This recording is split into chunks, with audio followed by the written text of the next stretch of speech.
Tu t'es déjà senti dépassé par les conversations du moment, par ces débats où tout va vite, où les affirmations s'enchaînent sans qu'on sache vraiment quoi penser?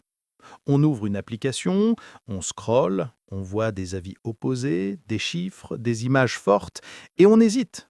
Réagir tout de suite ou attendre d'y voir clair?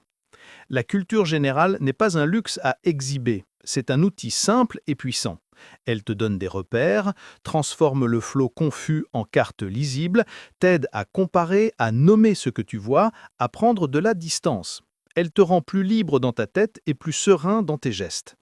Dans cet épisode, on va voir pourquoi elle est essentielle aujourd'hui, comment l'ignorer a un coût très concret et surtout quels bénéfices personnels tu peux en tirer, jour après jour, conversation après conversation, décision après décision. L'ignorance a un prix. Il ne se voit pas toujours tout de suite, mais il s'additionne. Il se glisse dans nos jugements, dans nos choix, dans nos conversations. Sans repère historique, scientifique, philosophique, on devient plus vulnérable. Une phrase bien tournée nous convainc. Une image virale nous fait douter. Un titre choc nous emporte. Le vrai et le faux se ressemblent davantage quand on manque de cartes pour s'orienter.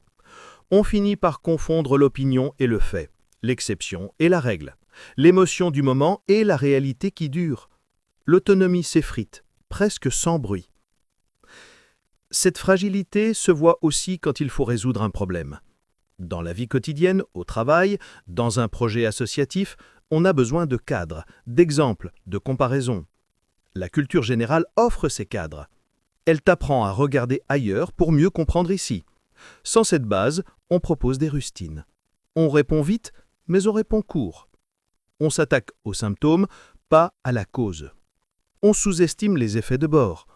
On pense qu'une mesure suffit, alors que l'histoire montre qu'une décision en entraîne souvent une autre, puis une troisième, et que l'ensemble produit un résultat inattendu. L'ignorance coûte du temps, des efforts et parfois des relations. Justement, parlons des relations. Quand on manque de culture, on se sent vite en retrait. Une allusion à un livre, une référence à un fait historique, une discussion sur un film culte, et on décroche. On n'ose plus participer, on parle moins, on prend moins de risques dans les échanges. À la longue, on perd des occasions. Un échange informel peut ouvrir une opportunité, mais encore faut-il avoir des points d'appui pour rebondir. La culture générale sert de passerelle. Sans elle, on traverse moins souvent. Il y a aussi la peur. Ce que l'on ne comprend pas, on le craint plus facilement. La méconnaissance des idées, des traditions, des sensibilités alimente les préjugés. On juge vite, on enferme l'autre dans une étiquette, on interprète mal un geste, un mot, un symbole. Des malentendus s'installent alors qu'un peu de contexte suffirait à apaiser. Une société ignorante se fragilise, elle devient plus bruyante et moins lucide. Elle se laisse étirer par les extrêmes, elle perd la nuance, ce terrain où l'on discute vraiment. Au total, le coût de l'ignorance pèse sur l'individu et sur le collectif. Il limite la liberté intérieure, affaiblit la qualité des décisions, complique les liens et entretient la peur. Ce coût invisible mais réel explique pourquoi la culture générale n'est pas un décor mais une nécessité. Pourquoi la culture générale est-elle encore plus cruciale aujourd'hui qu'hier? Le contexte compte. Nous vivons à l'ère de l'abondance d'informations. Les canaux sont multiples, la vitesse est élevée, la pression du tout de suite est constante. On te présente une courbe, une citation, un découvert selon une étude, et il faut réagir. Sans repère, on se laisse guider par la première impression.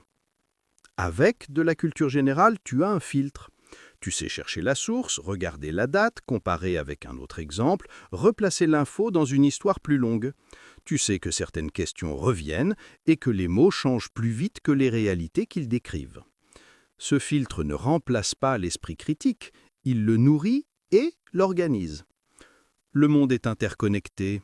On discute d'un événement qui s'est produit à des milliers de kilomètres et qui pourtant a des conséquences chez nous. Comprendre les bases d'une région, d'une religion, d'un courant de pensée, d'un traité, d'une ressource, c'est déjà mieux lire les enjeux. La culture générale ne te transforme pas en expert, elle t'empêche de te contenter d'un récit trop court. Elle t'aide à reconnaître les acteurs, les intérêts, les blessures du passé, les alliances étranges, les mots qui apaisent et ceux qui attisent. Elle facilite le dialogue avec des personnes qui ne partagent pas la même expérience, la même histoire, la même sensibilité. Elle réduit la distance, non pas en uniformisant, mais en éclairant. Les défis contemporains sont transversaux. On ne peut pas comprendre le climat sans un minimum de science, d'économie, d'histoire des politiques publiques. On ne peut pas comprendre l'intelligence artificielle sans se frotter à la technique, mais aussi à l'éthique, au droit, à la sociologie des usages.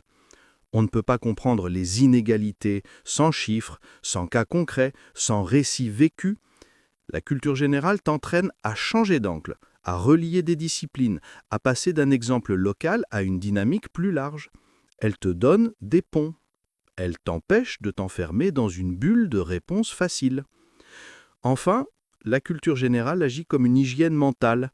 Elle aide à mieux supporter le flux des nouvelles, à se protéger de l'excès d'indignation, à doser ses réactions. Elle rappelle que ce que l'on voit aujourd'hui n'est pas tout ce qui existe. Elle montre que d'autres ont connu des périodes de troubles, ont essayé, se sont trompés, ont corrigé, ont avancé. Cette mémoire n'enlève pas la difficulté du présent, mais elle change le rapport au temps. Elle donne du souffle. Les bénéfices personnels sont profonds et durables. Ils ne se limitent pas à connaître des choses. Ils transforment ta manière de regarder, d'écouter, de parler, d'agir. D'abord, l'esprit critique. La culture générale ne cherche pas à te faire accumuler des faits. Elle t'apprend à poser des questions simples et utiles. Qui parle? D'où vient cette info? À quoi la compare-t-on? Qu'est-ce qui manque? Qu'est-ce qui est trop sûr de lui? En multipliant les exemples, elle t'entraîne à repérer les raccourcis, les oppositions artificielles, les chiffres orphelins de contexte. Elle te montre que deux idées antagonistes peuvent contenir chacune une part de vérité selon le cadre. Cet entraînement ne s'apprend pas en une fois. Il se construit par petites touches au fil des lectures, des films, des discussions. Ensuite, la vie sociale. La culture générale aide à parler avec des personnes différentes de toi.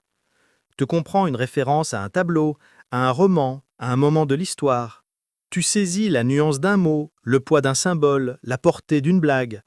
Une conversation devient une passerelle plutôt qu'un test. Tu te sens moins en retrait, tu oses poser des questions sans craindre de paraître naïf, parce que tu sais que la curiosité est une force et non une faiblesse. Cette aisance change la manière dont on te perçoit. Elle ouvre des portes, elle crée des liens inattendus, dans un train, au bureau, lors d'un événement. Parfois, une simple remarque bien placée suffit à lancer un échange qui compte. La créativité suit. Beaucoup d'innovations naissent de rencontres fortuites entre des idées éloignées. Un phénomène observé dans un domaine éclaire un problème dans un autre. Une histoire ancienne donne une métaphore efficace pour expliquer un produit. Un principe d'architecture inspire une organisation d'équipe. Quand ton esprit a été nourri de sources variées, il connecte plus vite. La culture générale ne garantit pas le génie, elle multiplie les angles d'attaque. Elle t'aide à sortir de la solution unique, à proposer 2 ou 3 chemins, à imaginer un test simple avant un grand déploiement. Elle rend le possible plus visible. Tu gagnes aussi en vitesse d'apprentissage. Plus ton réseau de connaissances est dense, plus une nouvelle idée trouve où se brancher. Ce phénomène est concret. Tu lis un article technique. Au lieu d'être une suite d'énigmes, il devient une extension de choses déjà vues. Tu n'es pas perdu. Tu avances plus vite. Tu retiens mieux. Tu vois aussi plus tôt quand une info entre en conflit avec une autre et tu sais aller vérifier. Cette vitesse n'est pas une course, c'est une aisance. Elle te rend plus confiant face à l'inconnu. La culture générale nourrit également le jugement moral. En découvrant des œuvres, des récits, des situations extrêmes, tu affines ta sensibilité. Tu apprends que les choix faciles sont rares et que les dilemmes font partie de la vie publique comme de la vie privée. Tu comprends que la bonté a besoin de lucidité, que la justice demande de tenir compte des contextes, que la liberté s'exerce avec responsabilité. Cette profondeur évite les postures, elle soutient des engagements plus justes, plus durables. Un autre bénéfice, plus discret mais précieux, est la stabilité intérieure. La culture générale agrandit l'horizon. Elle rappelle qu'il existe des choses plus grandes que nos soucis immédiats. Elle fait place à l'admiration, à l'émerveillement devant une page de littérature, une découverte scientifique, un geste artistique, une idée philosophique. Cette part de gratuité n'est pas du temps perdu, elle recharge. Elle donne envie de mieux faire, non pas par pression, mais par désir. Elle donne sens. Et puis, il y a la dimension très pratique. Rédiger un message clair, résumer une réunion sans perdre l'essentiel, proposer une option B quand l'option A bloque, présenter une idée sans noyer l'auditoire. Tout cela s'apprend aussi grâce à la culture générale, car elle offre des modèles de clarté, des façons de raconter, des structures qui ont fait leurs preuves. À force d'exemples, on acquiert des réflexes, on devient plus lisible. Enfin, la culture générale protège la liberté. Être cultivé, ce n'est pas être d'accord avec tout. C'est savoir qu'on peut changer d'avis si un meilleur argument apparaît. C'est accepter de nuancer sans y voir une faiblesse, c'est reconnaître qu'une émotion forte n'est pas une preuve, c'est être curieux de ce qu'on ignore. Cette liberté n'est pas bruyante, elle est calme. Elle s'exprime dans la manière de dire « je ne sais pas, mais je vais chercher », dans la patience avec laquelle on explique, dans l'élégance d'un désaccord bien tenu. La culture générale n'est pas un vernis social ni une collection d'anecdotes. C'est un bouclier contre la manipulation, une boussole dans la complexité et un moteur d'adaptation. Elle t'aide à trier l'information, à comprendre les autres, à t'exprimer avec justesse. Elle nourrit ta créativité, renforce ton esprit critique, facilite l'apprentissage, éclaire tes choix. Elle ne promet pas de tout résoudre, mais elle te donne des moyens concrets pour avancer plus droit, avec plus de nuances et plus de paix intérieure. Chaque geste compte. Un article sérieux au milieu du flux. Un documentaire qui te fait revoir une idée. Un livre que tu lis lentement, crayon en main. Une conversation où tu poses une question simple et respectueuse. Une visite dans un musée où tu te laisses surprendre. Ces petites additions répétées finissent par changer beaucoup de choses. Elles ne demandent pas des heures par jour. Elles demandent une continuité douce. Elles donnent un style à ta manière de vivre et de comprendre. Si tu veux prolonger cette dynamique, découvre les autres sujets de culture générale sur la chaîne. Tu y trouveras des points de repère clairs, des exemples concrets, des chemins pour aller plus loin, à ton rythme. Abonne-toi si ce contenu t'aide et choisis un thème qui te parle pour continuer dès maintenant. À très vite!